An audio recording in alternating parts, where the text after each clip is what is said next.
മാലിന്യ സംസ്കരണ സംവിധാനങ്ങളെക്കുറിച്ച് പഠിക്കാൻ ഹരിത കർമ്മസേന യാത്ര സംഘടിപ്പിച്ച തൃക്കരിപ്പൂർ ഗ്രാമപഞ്ചായത്ത്. വനമേഖലയിലെ പരിശോധന കർശനമാക്കി excise. Christmas new year special drive തുടരുന്നു. ബയോമൈനിങ്ങിന് മുന്നോടിയായി കായംകുളത്ത് ഡ്രോൺ സർവേ. സംസ്ഥാനത്ത് പദ്ധതി നടപ്പാക്കുന്നത് 8 നഗരസഭകളിൽ. ഇടുക്കി ഉപ്പുതുറ വാഗമൺ ലിങ്ക് റോഡ് നിർമ്മാണം അനിശ്ചിതത്വത്തിൽ. നിർമ്മാണം ഏറ്റെടുക്കാൻ കരാറുകാർ തയ്യാറാകുന്നില്ല. ബില്ല് മാറിക്കിട്ടുന്നതിലെ കാലതാമസമെന്ന ആരോപണം. വിശദമായി നോക്കാം. ക്ഷേത്രം കളിയാട്ട കമ്മിറ്റിക്ക് വേണ്ടി മാപ്പിളപ്പാട്ടുകൾക്കൊപ്പം മനോഹരമായി കൊട്ടിച്ചുവട് വെച്ച് ദഫ്മുട്ട് കലാകാരന്മാർ. കാസർഗോഡ് പടന്ന മുണ്ടിയ ദേവസ്വം കളിയാട്ട മഹോത്സവത്തോടനുബന്ധിച്ച് നടത്തിയ കാഴ്ചവരവിലാണ് ദഫ്മുട്ടും ഇടം പിടിച്ചത്. ക്ഷേത്രകളിയാട്ടത്തോടനുബന്ധിച്ച് നടത്തിയ ദഫ്മുട്ട് പടന്നനാടിന്റെ മതമൈത്രി ഉയർത്തിപ്പിടിക്കുന്നതായിരുന്നു. അതിവിപുലമായ കാഴ്ചവരവിലെ മുഖ്യ ആകർഷണമായിരുന്നു ദഫ്മുട്ട്. കാഞ്ഞങ്ങാട് നിന്നുള്ള 40 കലാകാരന്മാർ അടങ്ങുന്ന സംഘമാണ് കാഴ്ച കമ്മിറ്റിക്ക് വേണ്ടി ദഫ്മുട്ട് അവതരിപ്പിച്ചത്. ദഫ്മുട്ട് അമ്പലമുറ്റത്തെത്തിയപ്പോൾ കാഴ്ചക്കാർ ചുറ്റും തിങ്ങി നിറഞ്ഞു. ഇസ്ലാം മതവിശ്വാസികൾക്കിടയിൽ പ്രചാരമുള്ള കലാരൂപത്തെ ക്ഷേത്രാഘോഷത്തിന്റെ ഭാഗമായി അവതരിപ്പിച്ച കാഴ്ച മനോഹരമായിരുന്നു. കമ്മിറ്റിയെ തേടി നാടിന്റെ നാനാഭാഗത്തു നിന്നും അഭിനന്ദനങ്ങളും എത്തുന്നുണ്ട്. ദഫ്മുട്ട് വീഡിയോകൾ സോഷ്യൽ മീഡിയയിലും വൈറലാണ്. ന്യൂസ് 18 പടന്ന. ക്രിസ്തുമസിനോടനുബന്ധിച്ച് പട്ടാമ്പി ഗവൺമെന്റ് സംസ്കൃത കോളേജിൽ ഉൽപ്പന്ന നിർമ്മാണ പരിശീലന പരിപാടിക്ക് തുടക്കം. 2 ദിവസത്തെ പരിശീലനം കോളേജ് പ്രിൻസിപ്പൽ CD ദിലീപ് ഉദ്ഘാടനം ചെയ്തു.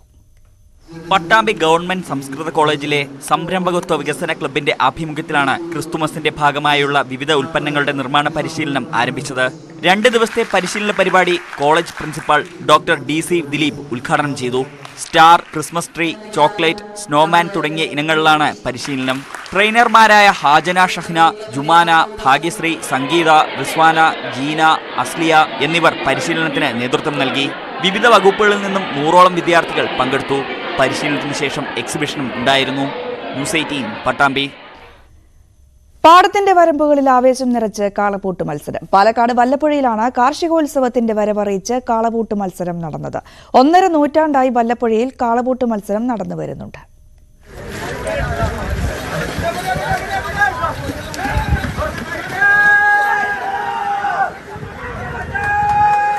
ഉഴുതുമറിച്ച ചെളിക്കണ്ടത്തിൽ നുകം വെച്ച കാളകൾ കുതിച്ചു പാഞ്ഞപ്പോൾ വല്ലപ്പുഴ ചൂരക്കോട് ഗ്രാമം ആവേശത്തിലായി.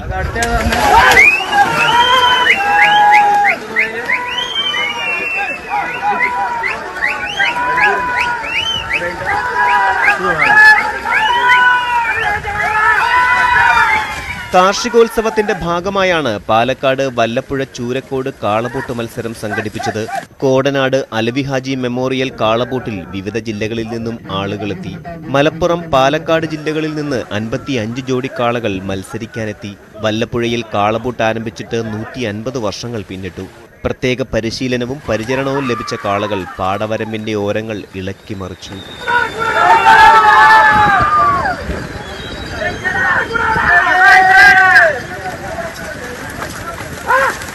മത്സര വിജയികൾക്ക് ട്രോഫികളും വിതരണം ചെയ്തു.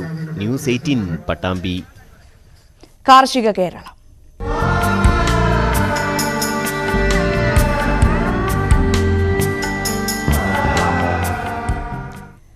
മാലിന്യ സംസ്കരണ സംവിധാനങ്ങളെക്കുറിച്ച് പഠിക്കാൻ ഹരിത കർമ്മസേന അംഗങ്ങൾക്കായി കാസർഗോഡ് തൃക്കരിപ്പൂർ ഗ്രാമപഞ്ചായത്ത് യാത്ര സംഘടിപ്പിച്ചു. 2023-24 വാർഷിക പദ്ധതിയിലാണ് എക്സ്പോഷർ വിസിറ്റ് ഒരുക്കിയത്. ഗുരുവായൂർ നഗരസഭ, കുന്നംകുളം നഗരസഭ, പാലക്കാട് IRTC എന്നിവിടങ്ങളിലേക്കാണ് മാലിന്യ സംസ്കരണ സംവിധാനം നേരിൽ കണ്ട് മനസ്സിലാക്കാൻ ഹരിതകർമ്മസേനാംഗങ്ങൾ പോകുന്നത്. 38 ഹരിതകർമ്മസേന അംഗങ്ങളും ഉദ്യോഗസ്ഥരും ഭരണസമിതി അംഗങ്ങളും ഉൾപ്പെടെ 48 പേരാണ് യാത്രാസംഘത്തിലുള്ളത്. ജില്ലയിൽ ആദ്യമായാണ് ഒരു ഗ്രാമപഞ്ചായത്ത് വാർഷിക പദ്ധതിയിൽ ഉൾപ്പെടുത്തി എക്സ്പോഷർ വിസിറ്റ് ഒരുക്കുന്നത്. മാലിന്യ സംസ്കരണത്തിൽ മാതൃക തീർത്ത കേരളത്തിലെ പ്രധാനപ്പെട്ട 3 പ്രദേശങ്ങൾ സന്ദർശിച്ച് ആശയങ്ങളും ഉപാധികളും മനസ്സിലാക്കുകയാണ് ലക്ഷ്യം. ഇതിൽ അനുകരണീയമായവ തൃക്കരിപ്പൂർ പഞ്ചായത്തിലും നടപ്പിലാക്കും. അപ്പോൾ നമ്മൾ ആദ്യം പോകുന്നത് ഗുരുവായൂർ മുനിസിപ്പാലിറ്റി, അവിടെയുള്ള ജൈവ മാലിന്യ സംസ്കരണ സംവിധാനങ്ങൾ, ഇനോക്കുലം നിർമ്മാണ യൂണിറ്റുകളൊക്കെ കാണുന്നു. അതിനുശേഷം കുന്നംകുളം മുനിസിപ്പാലിറ്റി, അവിടെയുള്ള മാലിന്യ സംസ്കരണ സംവിധാനങ്ങൾ കണ്ടതിനു ശേഷം പിറ്റേ ദിവസം പാലക്കാട് IRTCയിലേക്ക് പോയിട്ട് അവിടെയുള്ള ഈ മേഖലയിൽ നന്നായിട്ട് പ്രവർത്തിക്കുന്നു. 3 ദിവസം കൊണ്ട് പൂർത്തിയാക്കുന്ന രീതിയിലാണ് യാത്ര ക്രമീകരിച്ചിട്ടുള്ളത്. ഗ്രാമപഞ്ചായത്ത് പ്രസിഡന്റ് VK ബാവ ഫ്ളാഗ് ഓഫ് ചെയ്തു. ന്യൂസ് 18 തൃക്കരിപ്പൂർ. കാസർഗോഡ് നീലേശ്വരം രാജവംശത്തിന്റെ ആസ്ഥാനമായിരുന്ന വലിയ മഠം ചരിത്ര സ്മാരകമാക്കാനുള്ള നടപടി എങ്ങും എത്തിയിട്ടില്ല. 700 വർഷത്തിലധികം പഴക്കമുള്ള കോവിലകം നാശത്തിന്റെ വക്കിലാണ്. വടക്കേ മലബാറിന്റെ ചരിത്രത്തിലെ പ്രധാന ഭാഗമാണ് നീലേശ്വരം രാജവംശം. രാജവംശത്തിന്റെ ആസ്ഥാനമായ തെക്കേ കോവിലകം എന്നറിയപ്പെടുന്ന വലിയ മഠം രാജകീയ പ്രൗഢിയുടെ പ്രതീകമാണ്. ഇത് സംരക്ഷിച്ച് ചരിത്ര സ്മാരകമാക്കണമെന്ന ആവശ്യം വർഷങ്ങളായി ഉയർന്നിട്ട് പ്രൊഫസർ KP ജയരാജൻ നഗരസഭാ ചെയർമാനായിരുന്ന ഘട്ടത്തിൽ ഇതിനായി കാര്യമായ പരിശ്രമങ്ങളും നടത്തിയിരുന്നു. പുരാവസ്തു വകുപ്പ് ഡയറക്ടർ K രജികുമാർ രാജകുടുംബവുമായി ചർച്ച നടത്തി ഏറ്റെടുക്കാൻ താൽപര്യവും അറിയിച്ചിരുന്നു. പിന്നീട് സർക്കാർ നിശ്ചയിച്ച വിലയുടെ പേരിൽ രാജകുടുംബവുമായി ധാരണയിലെത്താതെ പോവുകയും കോവിഡ് ലോക്ക്ഡൌണോടുകൂടി ഏറ്റെടുക്കൽ അനിശ്ചിതത്വത്തിലാവുകയുമായിരുന്നു. നീലേശ്വരത്തിന്റെ രാഷ്ട്രീയ, സാംസ്കാരിക, നാടോടി വിജ്ഞാന ചരിത്രം വരും തലമുറയ്ക്ക് കൂടി പകർന്നു നൽകുകയെന്ന ലക്ഷ്യത്തോടെ കോവിലകം മ്യൂസിയമാക്കാനായിരുന്നു നഗരസഭാ പുരാവസ്തു വകുപ്പിൽ സമ്മർദ്ദം ചെലുത്തിയിരുന്നത്. പ്രാചീന ചരിത്രം, ആധുനിക ചരിത്രം, മധ്യകാല ചരിത്രം, സംസ്കാരം, നാടൻ കല ഇതെല്ലാം പരിചയപ്പെടുത്തുന്ന വിധത്തിൽ ഇതിനെ ഒരു സാംസ്കാരിക പൈതൃക മ്യൂസിയമാക്കി മാറ്റുവാനുള്ള കാര്യങ്ങൾ മുന്നോട്ട് നീക്കിയിരുന്നു. അന്നത്തെ പുരാവസ്തു വകുപ്പ് മന്ത്രി ശ്രീ കടന്നപ്പള്ളി രാമചന്ദ്രൻ ഇവിടെ വരികയും അതിൻ്റെ വിശദാംശങ്ങളൊക്കെ തന്നെ താല്പര്യപൂർവ്വം കേട്ട് അദ്ദേഹം നടപടികളുമായി മുന്നോട്ട് പോയിരുന്നു. അതിനിടയിൽ കോവിഡും അതുപോലെ തന്നെ ആ സാഹചര്യമൊക്കെ വന്ന സമയത്ത് പ്രവർത്തനങ്ങൾ മന്ദീഭവിക്കപ്പെട്ടു എന്നുള്ളതാണ് ഒരു കാര്യം. തെക്കേ കോവിലകം, വടക്കേ കോവിലകം, കിണാവൂർ കോവിലകം, കക്കാട്ടു കോവിലകം എന്നിങ്ങനെ 4 താഴ്വഴികളാണ് നീലേശ്വരം രാജവംശത്തിനുണ്ടായിരുന്നത്. ഇതിൽ വലിയ മഠമെന്ന തെക്കേ കോവിലകത്തിനായിരുന്നു രാജ്യ അധികാരം. ന്യൂസ് 18 നീലേശ്വരം. ഇരുവൃക്കകളും തകരാറായ യുവാവിന് ജീവൻ നിലനിർത്താൻ നല്ല മനസ്സുകളുടെ സഹായം വേണം. ഇടുക്കി മണിയാറൻകുടി സ്വദേശി ചേലക്കൽ വിജയകുമാറാണ് വൃക്കകൾ മാറ്റിവെക്കൽ ശസ്ത്രക്രിയയ്ക്കായി സഹായം തേടുന്നത്. കോട്ടയത്ത് ഫിസിയോതെറാപ്പിസ്റ്റായി ജോലി ചെയ്യുന്നതിനിടെയാണ് മണിയാറൻകുടി സ്വദേശി വിജയകുമാറിന് ദേഹാസ്വസ്ഥ്യം അനുഭവപ്പെട്ടത്. തുടർന്ന് കോട്ടയം മെഡിക്കൽ കോളേജിൽ നടത്തിയ പരിശോധനയിൽ ഇരുവൃക്കകളും തകരാറിലായതായി കണ്ടെത്തി. തുടർന്ന് ഡയാലിസിസ് തുടങ്ങി. വൃക്കകൾ മാറ്റിവെക്കുകയല്ലാതെ മറ്റു പരിഹാരമില്ലെന്ന് കോട്ടയം മെഡിക്കൽ കോളേജിൽ നിന്നും അറിയിച്ചതോടെ കുടുംബം പ്രയാസത്തിലായി. അവിടെ നിന്ന് പറഞ്ഞേക്കണ ഇത് മാറ്റിവെക്കാനുള്ള ഇതേ ഉള്ളൂ, അല്ലെ ഡയാലിസിസ് മാറ്റിവെക്കണമെങ്കിൽ 25 ലക്ഷം രൂപ മുകളിലൊരു പൈസ ആകുമെന്ന് പറഞ്ഞേക്കണേ. അതുപോലെ ഡയാലിസിസിന് സൗകര്യം നോക്കിയാണ് ഇപ്പൊ ഇടുക്കി മെഡിക്കൽ കോളേജിൽ അഡ്മിറ്റാണ്. മറ്റേ കോട്ടയം പോയി വരാനൊക്കെ ബുദ്ധിമുട്ടുള്ളതുകൊണ്ട് ആഴ്ച 2 ഡയാലിസിസ് ഉണ്ട്. ഇപ്പോൾ ഇടുക്കി മെഡിക്കൽ കോളേജിൽ ചികിത്സയിൽ കഴിയുകയാണ്. ശസ്ത്രക്രിയ ഉൾപ്പെടെയുള്ള ചെലവുകൾക്കായി 25 ലക്ഷത്തിലധികം രൂപ വേണമെന്ന് കോട്ടയം മെഡിക്കൽ കോളേജിലെ ഡോക്ടർമാർ അറിയിച്ചു. കൂലിവേലക്കാരായ വിജയകുമാറിന്റെ മാതാപിതാക്കൾക്ക് ഇത്രയും വലിയൊരു തുക കണ്ടെത്താൻ നിവൃത്തിയില്ല. മകന്റെ പരിചരണത്തിനായി ആശുപത്രിയിൽ നിൽക്കുന്നതിനാൽ മറ്റ് ജോലികൾക്ക് പോകാനും സാധിക്കില്ല. മകന്റെ ജീവൻ രക്ഷിക്കാനായി ഇപ്പോൾ നല്ലവരായ മനുഷ്യരുടെ സഹായം തേടുകയാണ് ഈ കുടുംബം. വിജയകുമാറിന്റെ സഹോദരി ഗോപികയുടെ പേരിൽ യൂണിയൻ ബാങ്ക് ചെറുതോണി ശാഖയിൽ അക്കൗണ്ട് തുടങ്ങിയിട്ടുണ്ട്. ന്യൂസ് 18 ഇടുക്കി. ഇടുക്കി ഉപ്പുതുറ പശുപാറക്കവല 7-ാം നമ്പർ വാഗമൺ ലിങ്ക് റോഡിന്റെ നിർമ്മാണം അനിശ്ചിതത്വത്തിൽ. നിർമ്മാണം ഏറ്റെടുക്കാൻ കരാറുകാർ തയ്യാറാകാത്തതാണ് പ്രതിസന്ധി. 2 തവണ ടെൻഡർ ക്ഷണിച്ചിട്ടും ആരും എത്താത്തതിന് കാരണം ബില്ല് മാറി കിട്ടുന്നതിലെ കാലതാമസമെന്നാണ് ആരോപണം.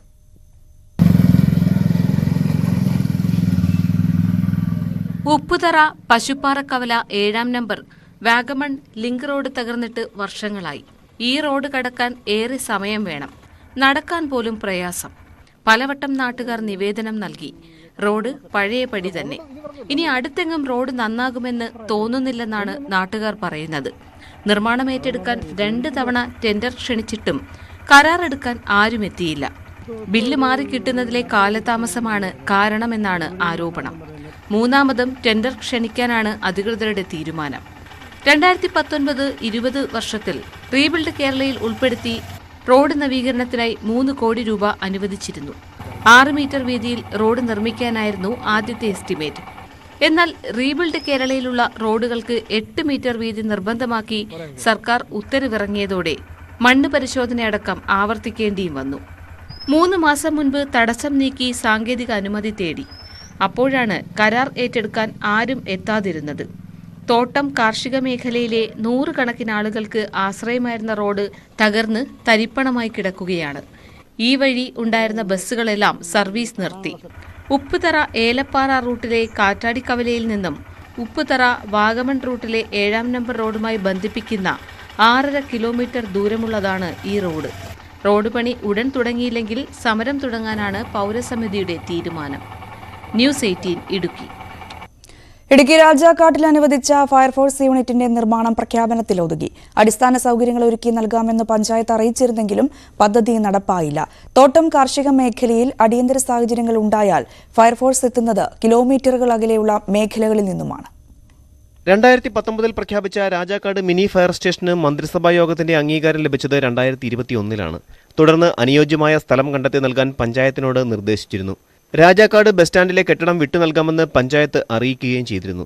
എന്നാൽ തുടർ നടപടികൾ ഉണ്ടായില്ല.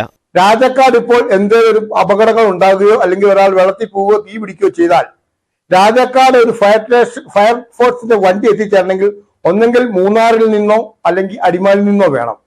ഇവിടെ ഒരു വിഷയം ഉണ്ടായാൽ ഒരു വീട് കത്തുകയോ അല്ലെങ്കിൽ എന്തെങ്കിലും ഒരു വിഷയം ഉണ്ടായിക്കഴിഞ്ഞാൽ ആ വീട് കത്തിത്തീർന്നാലും ഇവിടെ ഫയർ സ്റ്റേഷൻ വന്ന് ഇവിടുത്തെ തീ അണയ്ക്കാൻ പറ്റാത്തൊരവസ്ഥയിലോട്ട് മാറിയിരിക്കുകയാണ്. രാജാക്കാട്, രാജകുമാരി, സേനാപതി, ശാന്തൻപാറ, ബൈസൺ വാലി, കൊന്നത്തടി പഞ്ചായത്തുകളിൽ അപകട സാഹചര്യങ്ങളുണ്ടായാൽ വേഗത്തിൽ രക്ഷാപ്രവർത്തനം ഏകോപിപ്പിക്കുക എന്ന ലക്ഷ്യത്തോടെയായിരുന്നു രാജാക്കാട് ഫയർഫോഴ്സിന്റെ പ്രഖ്യാപനം. നിലവിൽ 30 കിലോമീറ്ററിലധികം അകലെയുള്ള നെടുങ്കണ്ടം, അടിമാലി, മൂന്നാർ യൂണിറ്റുകളിൽ നിന്നുമാണ് അഗ്നിശമന സേന മേഖലയിലെത്തുന്നത്. വിദൂര മേഖലയിൽ നിന്നും ഫയർഫോഴ്സ് എത്തുമ്പോഴേക്കും അപകടത്തിന്റെ വ്യാപ്തി വർദ്ധിക്കും. ന്യൂസ് 18 നെടുങ്കണ്ടം. കഴിഞ്ഞ ദിവസം വ്യത്യസ്തമായ ഒരു ആഘോഷത്തിന് തൃശൂർ പുത്തൻപീടിക നിവാസികൾ സാക്ഷ്യം വഹിച്ചു. ആഘോഷത്തിനെത്തിയവർ പലരും വന്നത് ആംബുലൻസിൽ. നിരത്തിയിട്ട കട്ടിലുകളിൽ കിടന്നും വീൽചെയറിലിരുന്നും അവർ ജീവിതത്തിൽ അപൂർവമായി കിട്ടുന്ന ആ ദിനം ആഘോഷിച്ചു. ക്യാൻസർ ബാധിച്ചും സ്ട്രോക്ക് ബാധിച്ചും അപകടത്തിൽ നട്ടലിന് പരിക്കേറ്റും ജീവിതം 4 ചുമരുകൾക്കുള്ളിൽ ഒതുങ്ങിപ്പോയവർ. വർഷത്തിൽ ഒരു ദിവസം ഒത്തുകൂടണമെന്ന് എല്ലാവരുടെയും ആഗ്രഹം. അന്ന് അതിരുകളില്ലാതെ സന്തോഷിക്കണം, പാട്ടുകൾ പാടണം, ഒരുമിച്ച് സദ്യ ഉണ്ണണം. അതിനായി 52 കിടപ്പ് രോഗികൾ ആഘോഷത്തിനെത്തി. പലരും എത്തിയത് ആംബുലൻസിൽ. താങ്ങിയെടുത്തും വീൽചെയറിലിരുത്തിയും ഓരോരുത്തരെ ഹാളിലെത്തിച്ചു. തീരെ അവശരായ 12 പേർക്ക് കട്ടിലും കിടക്കയും, 16 പേർക്ക് വീൽചെയർ. ബാക്കിയുള്ളവർ ബന്ധുക്കൾക്കൊപ്പം ഇരുന്നു. സമൂഹ നന്മയ്ക്കായി സൗജന്യ സേവനം നടത്തുന്ന ജനകീയ കൂട്ടായ്മയായ പുത്തൻപീടിക കാരുണ്യയുടെ രോഗീ ബന്ധു സംഗമമാണ് വേറിട്ട കാഴ്ചയായത്. ആസ്വദിക്കാൻ നാടൻ പാട്ടും ഡാൻസും ഉണ്ടായിരുന്നു.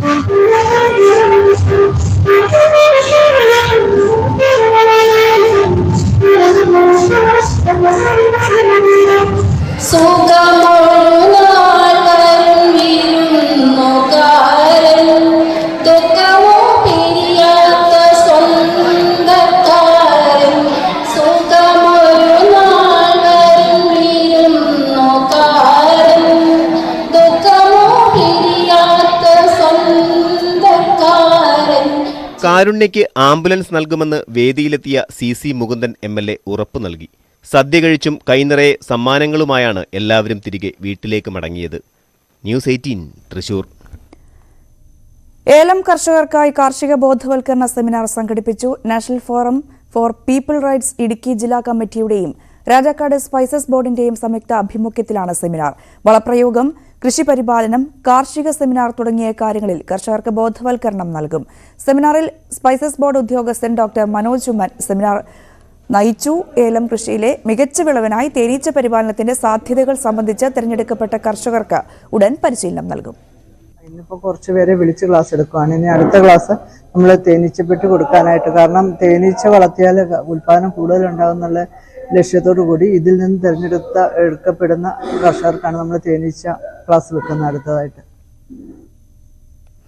താമരശ്ശേരി മേഖലയിൽ പരിശോധന ശക്തമാക്കി excise. Christmas new year special ഡ്രൈവിന്റെ ഭാഗമായി കട്ടിപ്പാറ കരിഞ്ചോല മലയിലും കാന്തലാട് മലയിലും നടത്തിയ പരിശോധനയിൽ ചാരായം പിടികൂടിയിരുന്നു. ക്രിസ്തുമസ് ന്യൂ ഇയർ ആഘോഷങ്ങളുടെ ഭാഗമായി മലയോര മേഖലയിൽ വ്യാജവാറ്റ് വ്യാപകമായി നടക്കുന്നതായി പരാതി ഉയർന്നിരുന്നു. ഈ സാഹചര്യത്തിലാണ് എക്സൈസ് പരിശോധന ശക്തമാക്കിയത്. കഴിഞ്ഞ ദിവസം കട്ടിപ്പാറ കരിഞ്ചോല മലയിൽ നടത്തിയ പരിശോധനയിൽ ചാരായവും വാഷും കണ്ടെടുത്തു. വാറ്റ് നടക്കുന്നതിനിടെയാണ് എക്സൈസ് സംഘം പരിശോധനയ്ക്കെത്തിയത്. കരിഞ്ചോല മലയിൽ നിന്നും 800 ലിറ്റർ വാഷ് കണ്ടെടുത്ത് നശിപ്പിച്ചിരുന്നു. താമരശ്ശേരി എക്സൈസ് റേഞ്ച് സംഘം തലയോട് വയലട ഭാഗങ്ങളിൽ നടത്തിയ പരിശോധനയിൽ 10 ലിറ്റർ ചാരായം പിടികൂടി. വരും ദിവസങ്ങളിലും മലയോര മേഖലയിൽ വ്യാപക പരിശോധന നടത്തുമെന്ന് എക്സൈസ് അറിയിച്ചു. ന്യൂസ് 18 താമരശ്ശേരി. ബയോമൈനിംഗ് പ്രവർത്തനം ആരംഭിക്കുന്നതിന് മുന്നോടിയായി കായംകുളത്ത് ഡ്രോൺ സർവേ നടത്തി. നഗരസഭയിലെ ഡംപിംഗ് യാർഡിലാണ് സർവേ നടത്തിയത്. ഹരിത ട്രിബ്യൂണലിന്റെ ഉത്തരവിന്റെ അടിസ്ഥാനത്തിലാണ് നടപടി. മാലിന്യം വലിച്ചെറിയുകയോ കൂട്ടിയിടുകയോ ചെയ്യരുത് എന്ന ഹരിത ട്രിബ്യൂണലിന്റെ ഉത്തരവിന്റെ അടിസ്ഥാനത്തിലാണ് പദ്ധതി നടപ്പാക്കുന്നത്. കേരള ഖരമാലിന്യ സംസ്കരണ പദ്ധതി തീരുമാനിച്ച ഏജൻസിയുടെ നേതൃത്വത്തിലാണ് കായംകുളം നഗരസഭയുടെ 22ാം വാർഡിൽ ഡ്രോൺ സർവേ നടത്തിയത്. സ്ഥലത്തിന്റെ വിസ്തീർണം, മാലിന്യത്തിന്റെ അളവ് എന്നിവ സർവേയിലൂടെ മനസ്സിലാക്കാൻ കഴിയും. കേരളത്തിൽ ആദ്യഘട്ടത്തിൽ പദ്ധതി നടപ്പാക്കുന്ന 8 നഗരസഭകളിൽ ഒന്നാണ് കായംകുളം. അടുത്ത മാസം ആദ്യം പദ്ധതി ആരംഭിക്കാനുള്ള തയ്യാറെടുപ്പിലാണ് നഗരസഭ അധികൃതർ. 100 വർഷത്തിലധികം പഴക്കമുണ്ട് ഇവിടെ. കായംകുളം നഗരസഭത്തിലെ മുഴുവൻ മാലിന്യങ്ങളും ഇവിടെയായിരുന്നു നിക്ഷേപിച്ചുകൊണ്ടിരുന്നത്. നിരന്തരമായി മുഖ്യമന്ത്രിയോടും അതിനോടൊപ്പം തന്നെ LSTD മന്ത്രിയോടും ആവശ്യപ്പെട്ടതിൻ്റെ ഭാഗമായിട്ട് KSW MPയുടെ നേതൃത്വത്തിൽ ഈ സൈറ്റ് എടുക്കുകയും ആദ്യം സംസ്ഥാനത്ത് 8 നഗരസഭകളെയാണ് ഡം സൈറ്റ് ക്ലിയറൻസിന് വേണ്ടി എടുത്തിട്ടുള്ളത് ബയോമൈനിങ് നടത്താൻ. അതിനകത്ത് നമ്മുടെ നഗരസഭയും ഉൾപ്പെട്ടിട്ടുണ്ട്. പദ്ധതി നടപ്പാക്കുന്നതോടെ 100 വർഷത്തിലേറെ പഴക്കമുള്ള അശാസ്ത്രീയ മാലിന്യ സംസ്കരണത്തിന് പരിഹാരമാകും. കൊൽക്കത്തയിൽ നിന്നുള്ള സംഘമാണ് സർവേ നടത്തിയത്. കഴിഞ്ഞ സെപ്റ്റംബറിലാണ് പദ്ധതിക്ക് തുടക്കം കുറിച്ചത്. ഡ്രോൺ സർവേ പൂർത്തിയാക്കി അടുത്തയാഴ്ച ടെൻഡർ നടപടി പൂർത്തിയാക്കാനാണ് ശ്രമം നടക്കുന്നത്. ലോകബാങ്ക്, ഏഷ്യൻ ഇൻഫ്രാസ്ട്രക്ചർ ഇൻവെസ്റ്റ്മെന്റ് ബാങ്ക്, സംസ്ഥാന സർക്കാർ എന്നിവയുടെ സംയുക്ത സംരംഭമായാണ് മാലിന്യമുക്ത പദ്ധതി നടപ്പാക്കുന്നത്. സർവേയിൽ നഗരസഭാ ചെയർപേഴ്സൺ P. ശശികല, നഗരസഭാ സെക്രട്ടറി, ഉദ്യോഗസ്ഥർ തുടങ്ങിയവർ പങ്കെടുത്തു. ന്യൂസ് 18 കായംകുളം. കേരളത്തിൽ കോവിഡ് രോഗികളുടെ എണ്ണം വർദ്ധിച്ചതോടെ അതിർത്തികളിൽ മുൻകരുതൽ നടപടികൾ ശക്തമാക്കി കർണാടക. വയനാട്ടിലെ ബാവേലി, കുട്ട അതിർത്തികളിലാണ് പരിശോധന കർശനമാക്കിയത്. കേരളത്തിൽ നിന്നും കർണാടകത്തിലേക്ക് പ്രവേശിക്കുന്നവരുടെ താപനില പരിശോധിച്ചാണ് അതിർത്തി കടത്തിവിടുന്നത്. സംസ്ഥാനത്ത് കോവിഡ് കേസുകൾ വ്യാപകമായതോടെയാണ് കേരളവുമായി അതിർത്തി പങ്കിടുന്ന ചെക്ക് പോസ്റ്റുകളിൽ കർണാടക ആരോഗ്യവകുപ്പ് പരിശോധന കർശനമാക്കിയത്. ഡോക്ടർ അടങ്ങുന്ന സംഘമാണ് പരിശോധന നടത്തുന്നത്. ബസ്സുകൾ ഉൾപ്പെടെ മുഴുവൻ വാഹനങ്ങളും തടഞ്ഞു നിർത്തിയാണ് പരിശോധന. ഉയർന്ന ടെമ്പറേച്ചർ രേഖപ്പെടുത്തുന്നവരെ മടക്കി അയക്കും. അല്ലാത്തവരെ പരിശോധനകൾക്ക് ശേഷം കടത്തിവിടും. ശാരീരിക ഊഷ്മാവ് ഉയർന്നിട്ടും യാത്ര ചെയ്യേണ്ടവർക്ക് ആശുപത്രിയിലെ പരിശോധനയ്ക്ക് ശേഷം കോവിഡ് ഇല്ലെങ്കിൽ യാത്ര തുടരാം. കോവിഡ് സ്ഥിരീകരിച്ചാൽ കർണാടകയിൽ ക്വാറന്റീനിൽ കഴിയണം.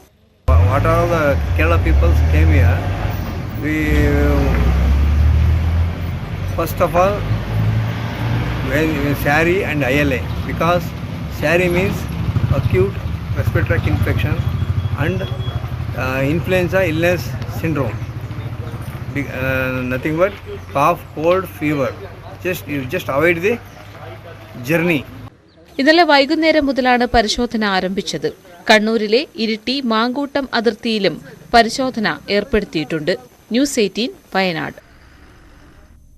വയനാട് കൽപ്പറ്റ എൽസ്റ്റൺ എസ്റ്റേറ്റിലെ തോട്ടം തൊഴിലാളികളുടെ അനിശ്ചിതകാല കുടിൽ കെട്ടി സമരം 15 ദിവസം പിന്നിട്ടു. തൊഴിലാളികളുടെ ശമ്പള കുടിശ്ശിക ഉടൻ നൽകുക, 20 വർഷത്തെ ബോണസ് നൽകുക തുടങ്ങി വിവിധ ആവശ്യങ്ങൾ ഉന്നയിച്ചാണ് സമരം. സംഭവത്തിൽ ജില്ലാ കളക്ടർ ഇടപെട്ടതോടെ സമരക്കാരും ഉടമയും ലേബർ കമ്മീഷനുമായി ചർച്ചയ്ക്ക് വിളിച്ചു ചേർത്തിട്ടുണ്ട്. എൽസ്റ്റൺ എസ്റ്റേറ്റിലെ തൊഴിലാളി യൂണിയന്റെ നേതൃത്വത്തിലാണ് മാസങ്ങളായി പ്രക്ഷോഭങ്ങൾ നടക്കുന്നത്. 4 മാസത്തെ ശമ്പളം കുടിശ്ശികയായുണ്ട്. ബോണസ്, വിരമിച്ച തൊഴിലാളികൾക്കുള്ള ഗ്രാറ്റുവിറ്റി ഉൾപ്പെടെയുള്ള ആനുകൂല്യങ്ങളും ഇതുവരെയും നൽകിയിട്ടില്ല. തൊഴിലാളികളിൽ നിന്ന് വർഷങ്ങളായി തുക പിടിക്കുന്നുണ്ടെങ്കിലും ഇത് PF അക്കൗണ്ടിൽ നിക്ഷേപിച്ചിട്ടില്ല. ഇതോടെ പെൻഷൻ ഉൾപ്പെടെയുള്ള ആനുകൂല്യങ്ങളും തൊഴിലാളികൾക്ക് ലഭിക്കാത്ത സ്ഥിതിയാണ്. ഈ ആവശ്യങ്ങൾ ഉന്നയിച്ചാണ് തൊഴിലാളികൾ കുടിൽകെട്ടൽ സമരം ആരംഭിച്ചത്. 133ഓളം വരുന്ന തൊഴിലാളികൾ പിരിഞ്ഞിട്ട് അവർക്ക് ഗ്രാറ്റുവിറ്റി നൽകിയിട്ടില്ല. ഏകദേശം 3 കോടി രൂപയോളം ആ ഗ്രാറ്റുവിറ്റിയുമായി ബന്ധപ്പെട്ട വിഷയം നിലനിൽക്കുകയാണ്. കൂടാതെ 2 വർഷത്തെ ബോണസ്, 2 വർഷത്തെ ലീവ് വേജസ്, അതുപോലെ ശമ്പള കൂടിയ സമയത്തുണ്ടായിരുന്ന അരിയേഴ്സ് തുടങ്ങിയിട്ടുള്ള ആനുകൂല്യങ്ങളൊന്നും തന്നെ തൊഴിലാളിക്ക് ലഭിച്ചിട്ടില്ല എന്ന് മാത്രമല്ല ശുദ്ധമായ കുടിവെള്ളം ലഭിക്കുന്നില്ല. അതോടൊപ്പം തന്നെ പാടികൾ, തൊഴിലാളി താമസിക്കുന്ന നിലയങ്ങളൊക്കെ തന്നെ പൊട്ടിപ്പൊളിഞ്ഞ് ചോർന്നൊലിക്കുന്ന പാടികളിലാണ് ആ തൊഴിലാളികൾ താമസിക്കുന്നത്. ജനാധിപത്യ രീതിയിൽ സമരം ചെയ്തിട്ടും പ്രശ്നത്തിൽ ആരും ഇടപെടുന്നില്ലെന്ന് തൊഴിലാളികൾ പറയുന്നു. പുൽപ്പാറ, പെരുന്തട്ട നമ്പർ 1, നമ്പർ 2 ഡിവിഷനുകളിലായി 200ഓളം തൊഴിലാളികളാണ് നിലവിലുള്ളത്. ഈ സമരത്തെ ഗൗനിക്കാതെ നിങ്ങൾ നിങ്ങളുടെ മറ്റ് ബിസിനസ്സുകളുമായിട്ട് മുന്നോട്ട് പോകുന്നത് എങ്കിൽ ഇവിടെ ഈ എസ്റ്റേറ്റിനകത്ത് ഇത്രയും കാലം പണിയെടുത്ത തൊഴിലാളികൾ അവരെ ഈ പൊതുസമൂഹം അവരെ മുൻനിർത്തിക്കൊണ്ട് പ്രഖ്യാപിക്കേണ്ടി വരും. ഈ എസ്റ്റേറ്റിനകത്ത് ഇത്രയും കാലം പണിയെടുത്ത തൊഴിലാളികൾക്ക് ജീവിക്കാനുള്ള മാർഗം ഈ എസ്റ്റേറ്റിന്റെ അകത്തുനിന്ന് തന്നെ ഞങ്ങൾ കണ്ടെത്തുന്ന രീതിയിലേക്ക് ഈ സമരത്തെ കൊണ്ടുപോകും എന്ന് പ്രഖ്യാപിക്കേണ്ടി വരും. ലേബർ കമ്മീഷൻ വിളിച്ച ചർച്ചയിൽ തീരുമാനമായില്ലെങ്കിൽ തുടർ സമരത്തിലേക്ക് നീങ്ങാനാണ് സമരസമിതിയുടെ തീരുമാനം. ന്യൂസ് 18 വയനാട്. ആറ്റിങ്ങൽ ആലംകോട് വീണ്ടും യൂത്ത് കോൺഗ്രസ് ഡിവൈഎഫ്ഐ സംഘർഷം. നിരവധി പ്രവർത്തകരുടെ വീടുകൾക്ക് നേരെ ആക്രമണമുണ്ടായി. രാത്രി 9:30ഓടെയാണ് സംഭവമുണ്ടായത്. കഴിഞ്ഞ ദിവസം രാത്രി മുഖ്യമന്ത്രിയുടെ വാഹനം കടന്നുപോകുന്ന സമയത്ത് യൂത്ത് കോൺഗ്രസ് പ്രവർത്തകർ കരിങ്കൊടി കാട്ടിയതുമായി ബന്ധപ്പെട്ട് സംഘർഷം നടന്നിരുന്നു. ഇതിൽ 3ഓളം ഡിവൈഎഫ്ഐ പ്രവർത്തകർക്ക് പരിക്കേറ്റു. യൂത്ത് കോൺഗ്രസ് നേതാവ് ആലങ്കോട് സുഹാലിന്റെ വീടിന് നേരെ ആക്രമണമുണ്ടാകുമെന്ന സംശയത്തെ തുടർന്ന് പോലീസ് ക്യാമ്പ് ചെയ്യുകയായിരുന്നു. രാത്രിയോടെ പോലീസ് മാറിയ സമയത്താണ് സുഹാലിന്റെ വീടിന് നേരെ ആക്രമണമുണ്ടായത്. തുടർന്ന് സംഘടിച്ച് എത്തിയ യൂത്ത് കോൺഗ്രസ് പ്രവർത്തകർ ആറ്റിങ്ങൽ നഗരസഭാ അംഗം നജാമിന്റെ വീടിന് നേരെ ആക്രമണം അഴിച്ചുവിട്ടു. നിങ്ങൾ പറയേണ്ട വരും. ഇവരെ സംരക്ഷിക്കാൻ ഭരണത്തിന്റെ ഉത്തരവാദിത്തം നിങ്ങൾ പറയണം. ഈ മാമിയെ സുഹേലിന്റെ ഉമ്മ സംരക്ഷിക്കാൻ കഴിയും. പക്ഷെ പോലീസ്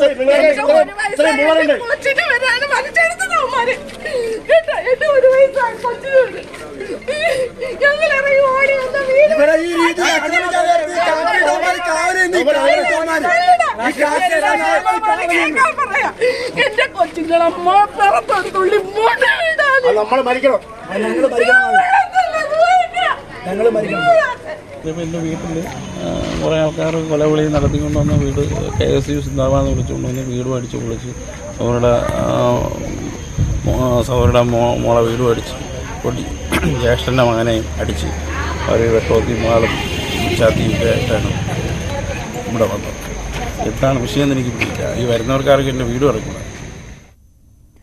വിദേശ ജോലി വാഗ്ദാനം ചെയ്ത് കൊച്ചിയിൽ കോടികൾ തട്ടിയ കേസിൽ തൃക്കാക്കര പോലീസിനെതിരെ ഗുരുതര ആരോപണങ്ങളുമായി തട്ടിപ്പിനിരയായവർ. പരാതിയുമായി ചെന്നപ്പോൾ അടിയന്തര നടപടി സ്വീകരിക്കാനോ പ്രതിയുടെ വീട് കണ്ടെത്താൻ പോലും പോലീസിനായിട്ടില്ല എന്നാണ് തട്ടിപ്പിനിരയായവർ പറയുന്നത്. പണം നഷ്ടപ്പെട്ട പലരും വീട്ടിലേക്ക് മടങ്ങാനാകാത്ത അവസ്ഥയിലുമാണ്. കാക്കനാട് പ്രവർത്തിച്ചിരുന്ന യൂറോഫ്ലൈ ഹോളിഡേയ്സ് നൽകിയ വിസിറ്റിംഗ് വിസയും ന്യൂസിലാൻഡിലേക്കുള്ള വിമാന ടിക്കറ്റുമായി നെടുമ്പാശ്ശേരി വിമാനത്താവളത്തിൽ എത്തിയപ്പോഴാണ് സ്ഥാപനമുടമ ഷംസീറിന്റെയും സംഘത്തിന്റെയും തട്ടിപ്പിനിരയായെന്ന് ഉദ്യോഗാർത്ഥികൾ തിരിച്ചറിഞ്ഞത്. ഉടൻ തന്നെ പോലീസിൽ വിവരമറിയിച്ചെങ്കിലും തണുപ്പൻ സമീപനമായിരുന്നുവെന്നും പോലീസിൽ നിന്ന് നീതി ലഭിച്ചില്ലെന്നും തട്ടിപ്പിനിരയായവർ പറയുന്നു. ഇപ്പോൾ 13 ദിവസമായി. ഈ 13 ദിവസമായിട്ടും പോസിറ്റീവായിട്ടുള്ള ഒരു മറുപടി ഞങ്ങൾക്ക് തരാൻ കഴിഞ്ഞിട്ടില്ല പോലീസുകാർ. ആകെ അവർ ചെയ്തു എന്ന് പറയുന്ന കാര്യം എന്താണെന്ന് വെച്ചിട്ടുണ്ടെങ്കിൽ പല രീതിയിലുള്ള പ്രഷറുകൾ അവർക്ക് വന്നതിൻ്റെ പേരിൽ അതിൽ കണ്ണിൽ പൊടിയിടാവുന്ന രീതിയിൽ ഇന്നലെ അവിടെ വർക്ക് ചെയ്തുകൊണ്ടിരുന്ന ഒരു കുട്ടിയെ അറസ്റ്റ് ചെയ്യുന്നുള്ളതാണ്. ആ കുട്ടിയെ അറസ്റ്റ് ചെയ്ത് റിമാൻഡിലേക്ക് ആക്കി. അതല്ലാതെ അവർ പോസിറ്റീവായിട്ടുള്ള ഒരു എനർജി നമുക്ക് കിട്ടിയിട്ടില്ല ഇതുവരെ. ഇതിനിടയിൽ ഷംസീർ, സജാദ് എന്ന് പറഞ്ഞ 2 ആളുകളാണ് ഇതിനകത്ത് മെയിനായിട്ടുള്ള ആളുകൾ. ഇവർ നിലവിൽ ഒളിവിലാണ്. അവരെ അന്വേഷിക്കാനെന്നുള്ള വ്യാജന ഒരു SIയും 3 പോലീസുകാരും പാലക്കാടിന് പോയിട്ടുണ്ടെന്ന് ഞങ്ങൾക്ക് അറിവ് കിട്ടിയിട്ടുണ്ട്. പക്ഷേ അതിലൊരു പോലീസുകാരൻ ഞങ്ങളെ ഇന്നലെ വിളിച്ച് ഇങ്ങോട്ട് ചോദിക്കുകയാണ് ഷംസീറിന്റെ വീട് എവിടെയാണ്. വാദികളായിട്ടുള്ള ഞങ്ങൾ പറഞ്ഞു കൊടുക്കണം പോലീസുകാർക്ക് ആ വീട്. മുഖ്യപ്രതി ഷംസീറിന്റെ മേൽവിലാസവും ഫോട്ടോയും അടക്കം പരാതി നൽകി 2 ആഴ്ചയാകുമ്പോഴും അയാളുടെ വീട് കണ്ടെത്താൻ പോലും പോലീസിന് സാധിച്ചിട്ടില്ല. തട്ടിപ്പിനിരയായ പലർക്കും വീട്ടിലേക്ക് തിരിച്ചു പോകാൻ കഴിയാത്ത അവസ്ഥയാണ്. ജെൻസ് എങ്ങനെയൊക്കെ അഡ്ജസ്റ്റ് ചെയ്ത് പോകും. പക്ഷേ ലേഡീസിന്റെ കാര്യമോ അവർ പോയിട്ട് ഹോം നേഴ്സായിട്ടും ഒക്കെ ജോലിക്ക് കയറി 10-15 അത് അവർ പറയുന്നുണ്ട് ചെക്ക് കൊടുത്തിട്ടേക്കാണ് അവർ പോകാനുള്ള പൈസ ഉണ്ടാക്കിയത്. ഇപ്പം ഇവർ നാട്ടിലില്ല, ഇവർ പോയി എന്നൊക്കെ പറഞ്ഞു കഴിഞ്ഞപ്പോൾ പോയില്ല എന്നൊക്കെ പറഞ്ഞു കഴിഞ്ഞപ്പം കടക്കാരൊക്കെ വന്നിട്ട് വീട്ടിൽ വന്ന് ഹസ്ബൻഡിനെ അവരുടെ കുട്ടികളെ ശല്യം ചെയ്തുകൊണ്ടിരിക്കുക. ഇവർ മാസം ഒരു 15 അല്ലെങ്കിൽ മാക്സിമം 20 കിട്ടുമെന്ന് വെച്ചു. ആ 20 വെച്ച് ഇവർ 5 ലക്ഷമൊക്കെ എത്ര മാസം കൊണ്ട് കടം വീട്ടിയെടുക്കും. വീട്ടിൽ കയറാൻ പറ്റാതെ ലേഡീസുമാരുടെ അവസ്ഥ ആലോചിച്ച് നോക്കും. ഇതിപ്പോൾ ഈ പോലീസ് അന്ന് അരമണിക്കൂറല്ലേ 1 മണിക്കൂറും കൂടെ ട്രേസ് ചെയ്തെടുക്കാവുന്നുണ്ടായിരുന്നുള്ളൂ ഇവന്റെ നമ്പറും ലൊക്കേഷനും ഒക്കെ. അന്ന് നമ്മുടെ സൈബർ സെല്ലും അതിന് ശ്രമിച്ചില്ല, നമ്മുടെ പോലീസും ശ്രമിച്ചില്ല. പോലീസ് കാണിക്കുന്ന അനാസ്ഥ ബോധപൂർവമാണെന്ന ആക്ഷേപമാണ് ഉയരുന്നത്. പ്രതികളെ പിടികൂടാനായി ഏതറ്റം വരെ പോകുമെന്ന നിലപാടിലാണ് തട്ടിപ്പിനിരയായവർ. ന്യൂസ് 18 കൊച്ചി. അക്ഷരനഗരിയിൽ പൂക്കാലം തീർത്തുകൊണ്ട് പുഷ്പമേളയ്ക്ക് തുടക്കം. കേരള അഡ്വർടൈസിംഗ് ഏജൻസി അസോസിയേഷനാണ് ഇത്തവണ മേള ഒരുക്കിയത്. ജില്ലാ കളക്ടർ വി വിഘ്നേശ്വരി മേള ഉദ്ഘാടനം ചെയ്തു.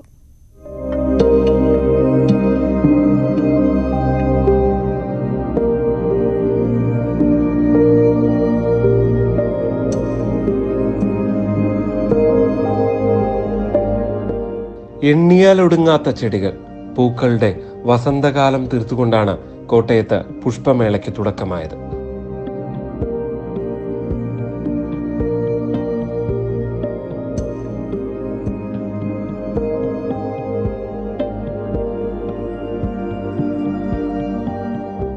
ആയിരത്തിൽ പരം വൈവിധ്യങ്ങളാണ് പുഷ്പമേളയിൽ കോട്ടയംകാരെ കാത്തിരിക്കുന്നത്. പ്രത്യേക ഉദ്യാനം തന്നെ തീർത്തുകൊണ്ടാണ് മേള കാഴ്ചക്കാർക്ക് കൗതുകം തീർക്കുന്നത്.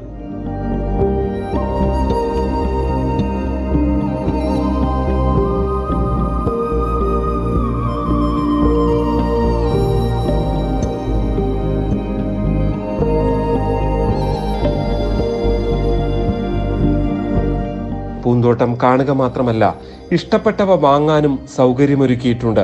വിപണനമേളയും ഫുഡ് ഫെസ്റ്റിവലും പുഷ്പമേളയുടെ ഭാഗമായുണ്ട്. ഡിസംബർ 31 വരെ നാഗമ്പടം മൈതാനിയിലാണ് മേള.